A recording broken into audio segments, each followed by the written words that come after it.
Comme on le sait, Camilla Parker Bowles, la femme de Charles III et la princesse Anne, l'unique fille de la reine Élisabeth II, n'ont jamais été proches l'une de l'autre. Preuve en est la publication du journal anglais Le Mirror ce 23 septembre 2022. Nos confrères ont relayé des extraits inédits de l'ouvrage sobrement baptisé Camilla, duchesse de Cornouailles.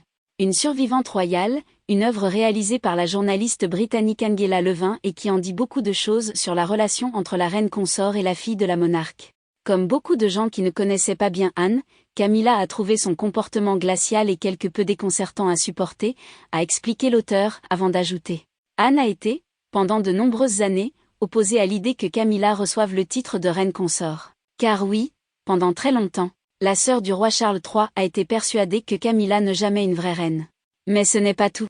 La reine consort a eu beaucoup de mal à se faire accepter au sein de la famille royale, à tel point que la princesse Anne faisait tout son possible pour l'éviter. La princesse Anne aurait d'abord fait la sourde oreille à Camilla, a notamment révélé la biographe royale, précisant. Pendant des années, la princesse royale s'est tenue éloignée de Camilla autant que possible. Mais heureusement, la relation entre les deux femmes s'est apaisée au fil des années. Le temps s'est avéré être un guérisseur et Anne a pu constater par elle-même combien Camilla a travaillé dur pour la monarchie et son sens du devoir. Petit à petit, elle est devenue plus conciliante, a conclu Angela Levin. Et si l'origine de cette discorde était une histoire de cœur, ce n'est pas sûr, mais c'est possible.